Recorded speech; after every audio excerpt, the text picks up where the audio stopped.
Just joining us, you're watching Sunday Edition, Kenya's first and only Sunday morning political show, where we try to dissect the big political stories of the week and try to predict what the coming week will be looking like. Let's now take a look at what's happening in what has been happening in the local newspaper dailies this past few days. And my guest already in the studio with me for the first show of the year. Dismas Mokua is here with us, Brian Mutie and Brian Mbugua. We have two brands on the show. I wonder if they will be on the same side of the discussion. Good morning, gentlemen. Good morning. Happy New Year. Happy New Year. We shall also be joined from Kisumu by Jared Okello later on the program. Let's get right into it. And let's start with this splash by our newspaper here, The Standard, on Sunday. And it's an article by Mutie, The Tyranny, Why Tyranny of Numbers is Dead. Very interesting points that Mutie is bringing out. Dismas, let me start with you. This phrase, tyranny of numbers, was coined by the same Mutie in 2013, saying how Jubilee were going to win. And he turned out to be right. He's trying to predict that it is not going to work in 2017. Where do you think it's coming from? Well, I think the Jubilee guys must be very happy. And if you read that article without the byline, you would actually think that it's Brian, the Jubilee Brian, seated in a room somewhere coming up with their communication strategy. And we all know for a fact that, in fact, we didn't even have the tyranny of numbers. The reason last time why Mr. Kenyatta and Mr. Ruto won was because of ICC, the phobia that we are two gentlemen who rescued you from the menace that we had in 2007. And Mr. Kenyatta had told people that the reason why I'm being taken to ICC is not because I was fighting for my rights, but because I was protecting community interest. And that's the same thing Mr. Ruto indicated to his community. So you agree with Partially. It's hard to agree with Mutie when it's not objective.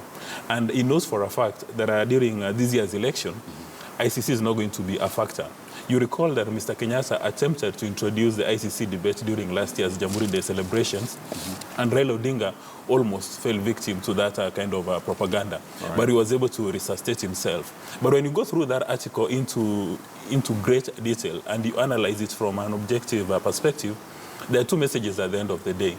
And Mr. Mutie portrays Mr. Kenyatta as somebody who is supposed to be re-elected on a development agenda.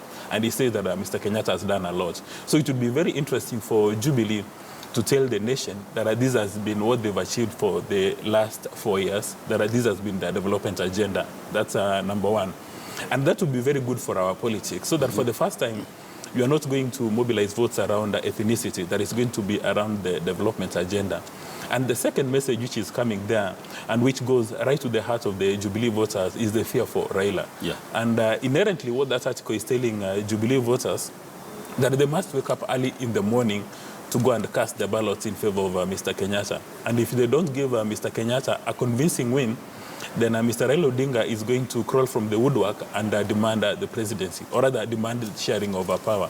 Because now he talks about the Prime Minister's position. Yes. So that article is very solid, and you have to give Jubilee a pat on the back by trying to reintroduce new conversations that Mr. Kenyatta has done very well in terms of development agenda.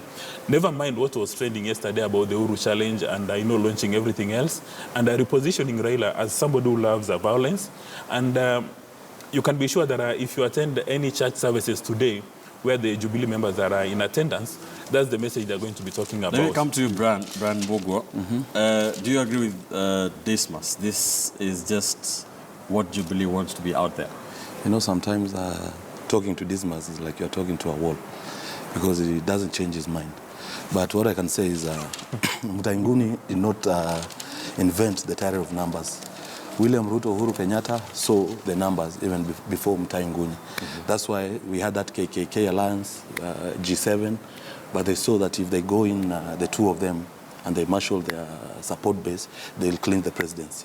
And on the matter of ICC also, if ICC was the glue that time, even Henry Kosgei could have been the senator for Nandi.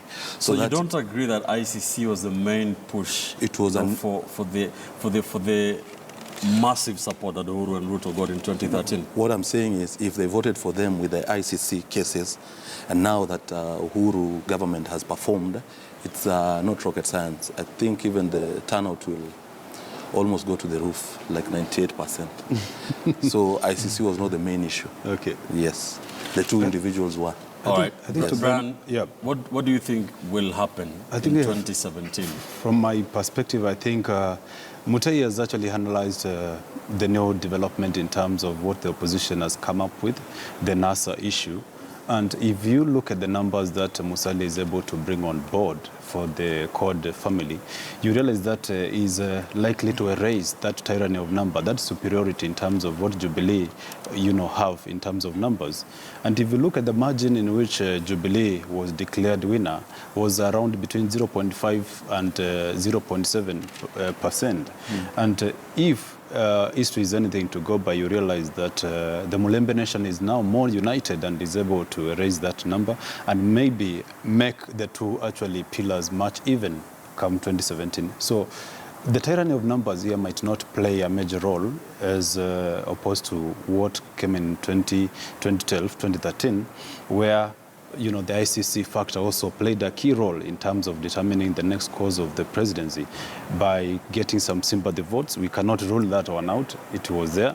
But now that we are almost, the two pillars are marching on almost a similar sort of platform in terms of numerics, I think we are likely to be treated to a different scenario come 2017. Just to correct him, Jubilee won with 53%. After the adjustment of removing the spoil votes, yes. If you watch the Moses Kuria Dennis Itumbi petition, yes, it was recalculated, and Jubilee won with 53%. That's why I'm saying that implies to 0.5 to 0.7% margin in terms of difference. All right. The margins aside, Brian Mbugua, I was covering the elections in Gatundu on the voting day, and yes. by 3 a.m. Yes. there were huge lines, queues of people waiting to vote, and of course that is President Kenyatta's home turf. Yes. Do you think you'll be able to marshal the same kind of numbers for the turnout in 2017? In 7 months' time. In fact, it will even be more. Take this for example. Take Kirinyaga for example. The battle between Karua and Waiguru and the current governor, that's turn up for Jubilee. Go to Meru. Munya Keretu War, turn out for Jubilee. Go to Rift Valley. The Kanu Jubilee Wars, turn out to Jubilee. So it's replicated all over Central. And let me tell you for a fact, no candidate from the Kikuyu nation has ever been loved by the youth like Uhuru Kenyatta. So no one before him. So this apathy I'm hearing is maybe people who get half-baked information because I'm always there. But the president had to make a tour to Nyeri and Laikipia and Central Kenya generally to try and address that. Who said he was going to address that? He also visits Coast, Western, Nyanza, everywhere. He goes everywhere. All right, let's bring in Jared Okello from Kisumu. Jared, we are discussing about this splash on the Standard on Sunday this morning. Tyranny of numbers is dead, claims Mutahi Ngunyi. First of all, Happy New Year. And what is your take on this? Good morning, Ben. Good morning to the panelists who are in studio. I concur with Mutahi Ngunyi to the extent that ICC played an important role towards Jubilee's clinching of presidency in the year 2013. Of course, lies were peddled around that, Right Honorable Prime Minister Raila Odinga dragged the 6 suspects to the ICC. And when the matter was still pending at the ICC, actually the case of whether or not, in light of Chapter 6 on leadership and integrity, that it warranted Uhuru Kenyatta, the president, and William Ruto to run, even with such a heavy load on their shoulders. Of course, in the wisdom of our courts, and I put wisdom in quotes, they said nothing barred them from participating in the election as candidates. And, that was the clarion call by Jubilee adherents at the time. that, Raila Odinga was hell-bent on ensuring that our sons were jailed forever at the ICC. And of course, at that point in time, there were calls to have Kenya pulled out of the Rome Statute. Right. So that did play a significant role towards clinching presidency by Uhuru Kenyatta and William Ruto. Today, as we speak, and I concur with Mutie Ngunyi, there is no big message that Jubilee is having. And what is going to play a key role in the next elections, I would say, would be the corruption that has taken a huge toll on this nation, together with the tribalism that has consistently played out in public service, where jobs are allocated to 2 tribes, to the detriment of 40 others. So, Ben, it's going to be very interesting this year as NASA puts its house in order to send Jubilee home in the morning. All right, before I let you go, Jared, another thing that Mutie Ngunyi is claiming to prophesy is the fact that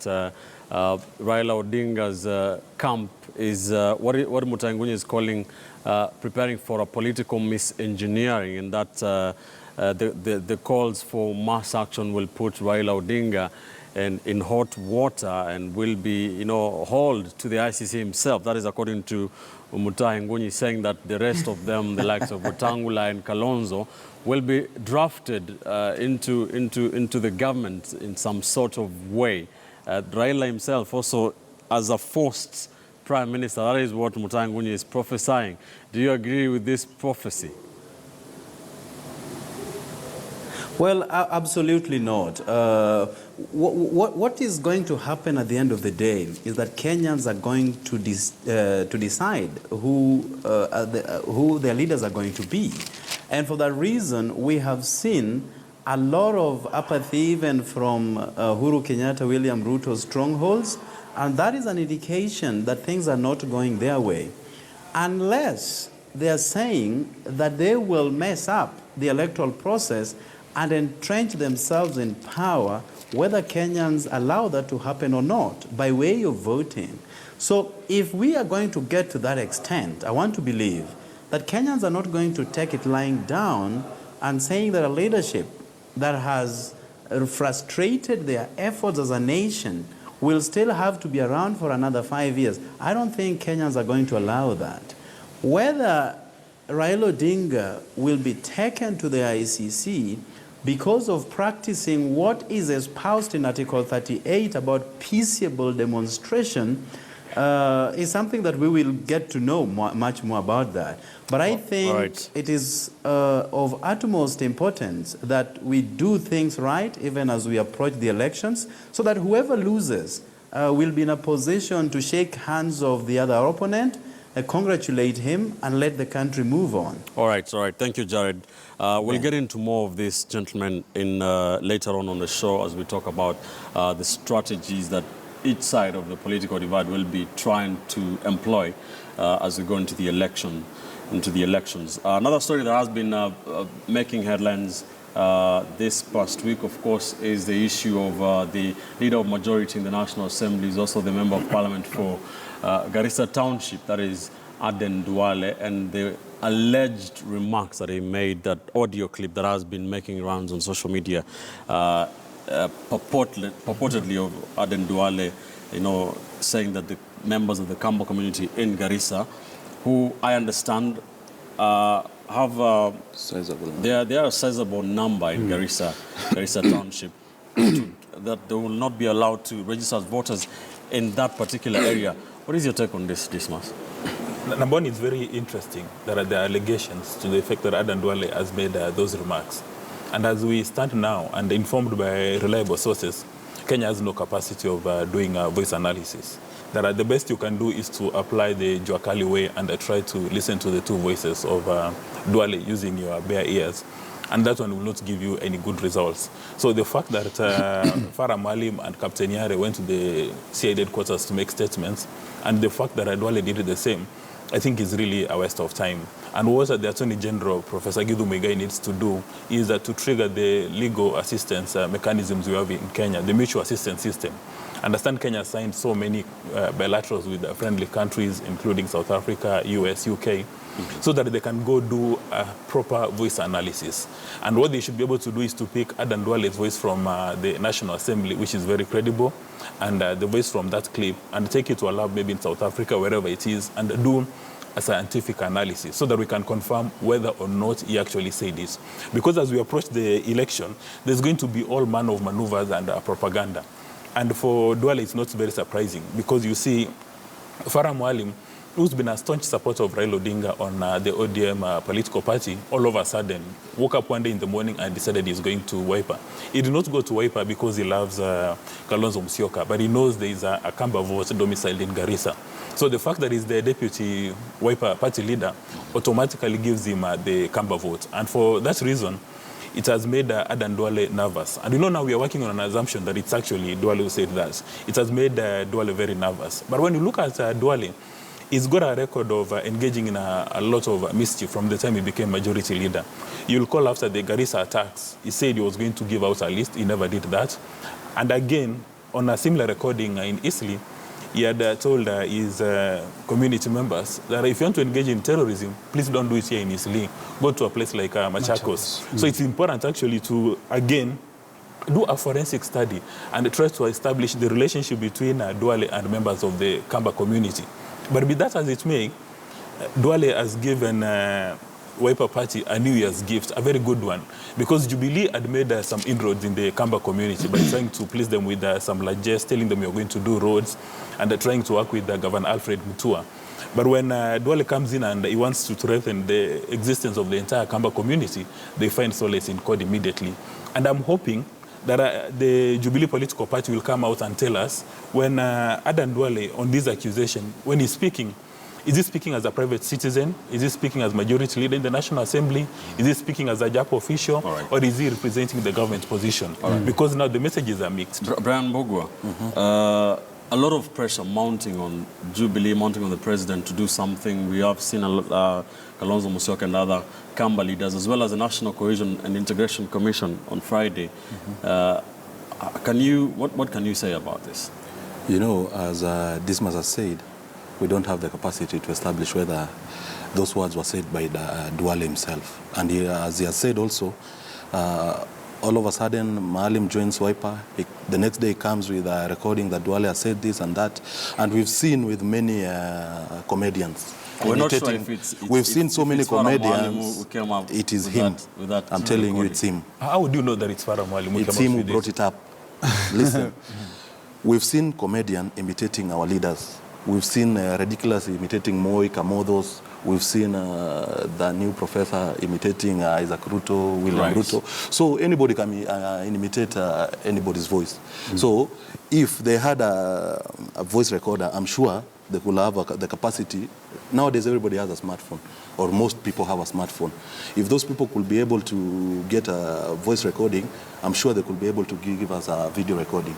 If that's not availed, I'm telling you that's baseless propaganda. So anybody according to you, that is where the conversation ends. Yeah, verification of that. Yeah, you have to verify. Of course, you cannot be entertaining any accusation. Others, I can imitate you even today, and I put it in a clip, and I say it's you. Right. How sure are you it's that? That's you. I do agree with both these two gentlemen on the issue of verification and proving this beyond reasonable doubt, especially in a court of law in this country. And as Dismas said, that we do not have that capacity in terms of forensic capacity or capability to prove that voice actually belongs purely to Honorable Duale. But again, I want to say that if, and I'm using the word if, those sentiments actually came from his words, I think it's quite unfortunate, owing to the fact that this is the time this country is healing, and this is the time this country needs to gel together as a community, so that come 2017, I think we are able to shake and to show the international world that we are above, issues of petty politics based on tribes. And I must say that again, Kamba population in Garissa is a sizable number. And when you go to Garissa, you realize that without the Kambas, actually the economy of Garissa would somehow tumble, in the sense that they work in almost every sector. They are the cooks, they teach, they work in the banking sector. And very importantly, they coexist with the local community very well. Actually, you go there, they do coexist very well. And any notion alluding to the fact that the Kambas are not wanted in Garissa, it's unfortunate, coming from a leader of Duale. And if investigations are going to prove that, although as we said, it's a little bit hard, that he was involved in such kind of utterances, then I think we are moving in the wrong direction as a country. All right. Jared Okello, a lot of pressure on the Member of Parliament for Garissa Township, the leader of the national, of majority in the National Assembly, Aden Duale, over those alleged remarks. Do you think he made those remarks? Well, Ben, it is absurd that we are getting into that level. I want to believe that the investigative authorities have the capacity to delineate with exactitude whether indeed he made such pronouncements. But you know, these have been the precursor of certain things that push a country to turmoil. We had similar situations in the year 2007, days preceding elections, and they did set a fertile ground for violence to take place. One thing that still shocks me is that even after the video went viral, it still called for Farah Maalim to go to petition before the Directorate of Criminal Investigations. We have seen cases before where the NCIC, the National Integration Commission, has on its own volition acted on certain videos going viral. And you wonder, why did they have to wait this long until a petition was presented to the DCI? So we only learned that there are two sets of laws operating for two sets of people in this country. There are laws that work for the highly placed, and there are those that work for the lowly placed. But I know that a month ago, Aden Duale went to Garissa together with the deputy president, and they were shouted down. They were actually evicted from where they were. So these are indications that things are not frosty for him, or not rosy. Things are not very rosy for him on the ground. Right. And with the incoming of Farah Maalim, real political mogul, not just for Garissa but the entire nation, is something that is making him jittery. And I know he's not sitting pretty, he's under a lot of pressure. All right. And when people are under a lot of pressure, they are susceptible to making pronouncements such as the one that has now attracted investigations by the DCI. All right. Remember, we are talking about that audio clip by that is alleged to have been of a voice of Aden Duale. Remember, we cannot independently verify the authenticity of that audio clip. As we have said, investigations are still ongoing, voice analysis to just find out how authentic that is. Be all that as it may, gentlemen, Garissa Township politics. I mean, Farah Maalim coming into this Dismas, Abdi Yare captain, I'm not sure if he will be running, but there have been rumors that he will be running. So how important is that Kamba vote in Garissa now that Abdi Yare and Aden Duale and Farah Maalim could divide, the local vote, so to speak? Remember, Garissa, that particular area, they vote on clan lines. How important does that Kamba vote become, Dismas? Now let's look at Mr. Duale. Mr. Duale is very key in the Jubilee administration and the Jubilee agenda. On an ideal situation, you'd want him to be very sure that his seat at Garissa Township is safe and secure, and then you can use him country to spread your message. And I think that's a very good strategy by CORD, to make sure that he's got a very strong candidate who will keep him busy in Garissa Township. And without having gone through the numbers into detail, anybody who has got a threat to the viability of Aden Duale is a nightmare for Jubilee. And when you look at the Kamba votes will not be voting for Maalim because they like him, but it's simply because he's in Wiper. And there's a very high probability that if, say, NAS becomes a success, or rather NASA becomes a success, there's a very high chance that Captain Yari and Farah Maalim will sit and have a cup of tea and agree to have one of their own to go and challenge Duale. Because if you have Captain Yari, Farah Maalim running, then it's going to be a walk in the park for Aden Duale. Duale will romp home with the victory. But there's a very high chance that the two of them will unite. Because it seems to me they've got a very big appetite to get Duale out of office. And one of them is easily to sacrifice his political ambitions. Obviously with the promise that say if it's NASA or CORD, that whenever they form government, the person who will have stepped down is going to be rewarded with a public appointment. All right. Aden Duale Mbugua is still supported by the elders in Garissa. Is this still the man to beat, according to? Is this still your man in that area? Obviously, the person sitting on the seat is the man to beat there. And as we alluded, Maalim realized that his community does not like him. So he needs a fallback plan, and he went to Wiper because of the sizable Kamba votes. So with the entry of Captain also, as Dismas has said, Duale will sleepwalk to that seat again. And somebody sacrificing his political ambition in Kenya, it's very, very difficult, especially for the member of parliament seat. If it were a presidency, you could come close to reality and see you cannot make it to the end.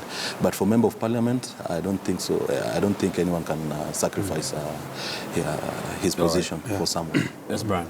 Yeah, I think the constituency in question here is the central part of Garissa, which actually has all the influence to other clans in terms of voting patterns in Garissa. The Kamba vote, which is actually a good sizable number, as I put it before, is going to determine the direction of whoever is going to pick to get this seat. And now the fact that Maalim has actually, joined the party of the soil, as Kamba has put it, I think this is the time now he's going to receive that kind of backing from the Kamba vote, not just because he's good to them or he has any attachment to the Kamba community, but also because he'll be politically correct, as Dismas put it before. And I want to say that as you said before, that they are going to agree, the captain and Duale, and Maalim. I think that one is a little bit of an assumption, because we are not likely to see that, and we have no idea about whether there are any discussions going about that.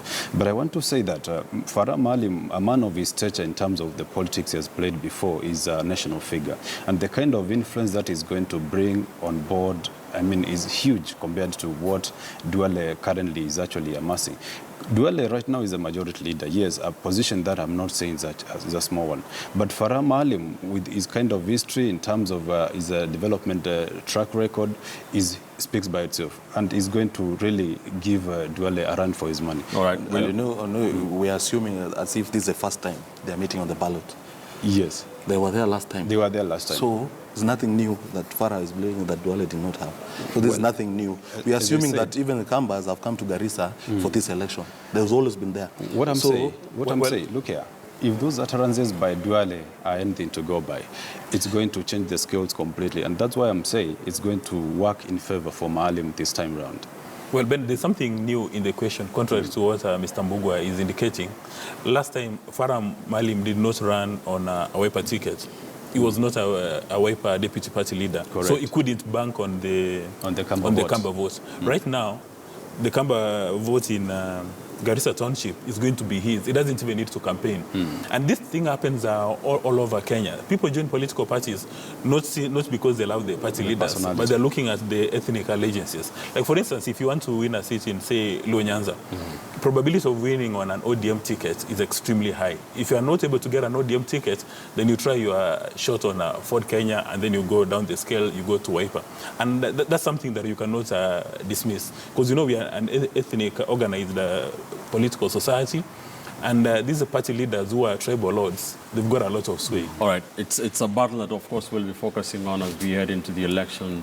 That battle to unseat the leader of majority, Jared Duale, from his parliamentary seat. Now, another thing, one final thing we want to take a look at is what has been happening at the coast following this past week when the President Uhuru Kenyatta was visiting Mombasa, when there was not altercation, but there was the Mombasa Governor Ali Hassan Joho speaking very energetically, criticizing Jubilee over the projects that President Uhuru Kenyatta was launching at the time when President Uhuru Kenyatta was on the podium, and just a few hours later, the armed security detail of Joho and his Kilifi counterpart, Amason Kingi, has been withdrawn.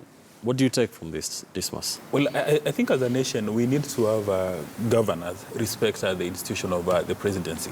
And assuming that the elections are always free and fair and somebody becomes a president, you must respect him, whether or not he comes from your political party. So whatever Governor Joe did in Mombasa, when you look at it from an objective perspective, an attack on the institution of the presidency is really over the top. Yeah, it's really bad, because just assume that, according to Governor Joe, assume Mr. Raila Odinga becomes president, and you've got a Jubilee governor in Mombasa. You wouldn't expect that when Raila Odinga goes to Mombasa, then the governor starts attacking him in that very vicious manner. We need to respect institutions, whether or not you respect the personality. But again, when you look at Joe, he did not exactly attack Mr. Kenyatta. He just said that when you come to Mombasa, please come and launch projects that you use the national government resources and projects which you started. Because, you know, there's been a lot of propaganda on when the project was started, that it was started a long time ago during the administration of Mukate, which is neither here nor there, because still it's a national government project that the president was launching. But on the second aspect, it's bad manners for the national government to treat security for any elected official or a public servant of rank as a favor.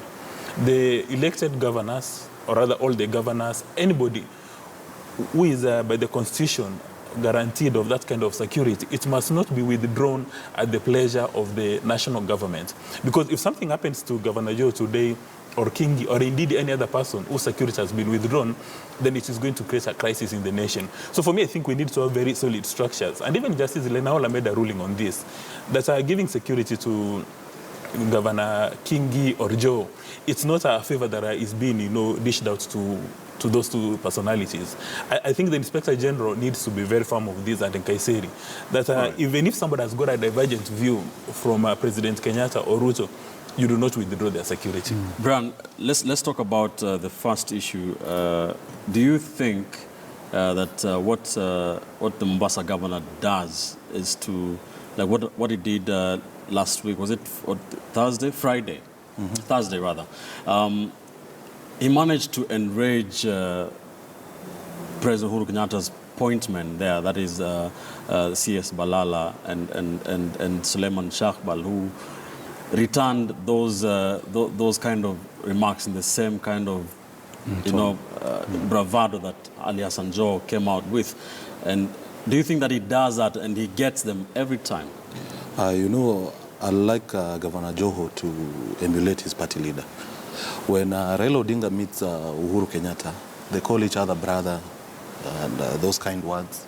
And they fire their salvos when they are apart. It's courtesy. So I think Governor Joho wants to join the big boys club, and he sees that the biggest boy was there, the president. And he's getting a lot of heat on the ground, and he needs the Luo votes in Mombasa for him to be able to solidify his bid. So he's trying to please some quotas so that he can be able to retain his seat. So what I'm saying is this, the project was launched in 2010, but the Nusumkate government did not put money in fixed deposit to finish that project.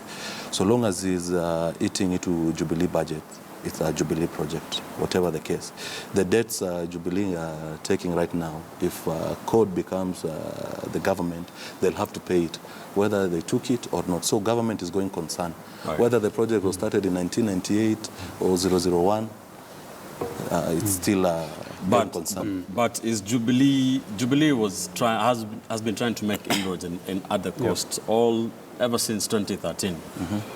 What do you think? How do you think you've performed? Very well. Based on what has been happening very last well. week? You know, this can tell you. When you upset the like of Pina Joho and they try to throw those words, you know, in our community they say that a stone is thrown to a tree that has fruits.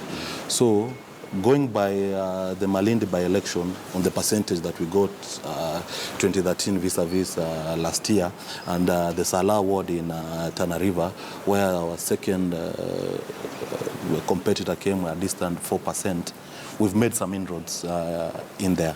That's why you are seeing old school politicians like Mokwere moving to code, because the new kids on the block are moving towards Jubilee. All right. Let me to say something here. I think I do agree with the Brian actually per se when he says that Jubilee has made some inroads at the coast, and the gains they have made are enormous in terms of try to capitalize on some of the areas that perhaps were not decided, and others which are perceived to be called strongholds.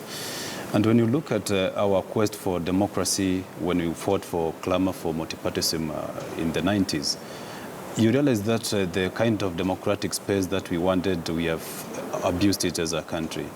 The presidency as an institution has just become another kind of laughingstock. When you look at the insults that they are being held at the presidency as an institution, you realize that we are losing it as a country. Yes, we have that kind of democratic right, but going through the kind of utterances that we have seen through Medio Thiambo, and what kind of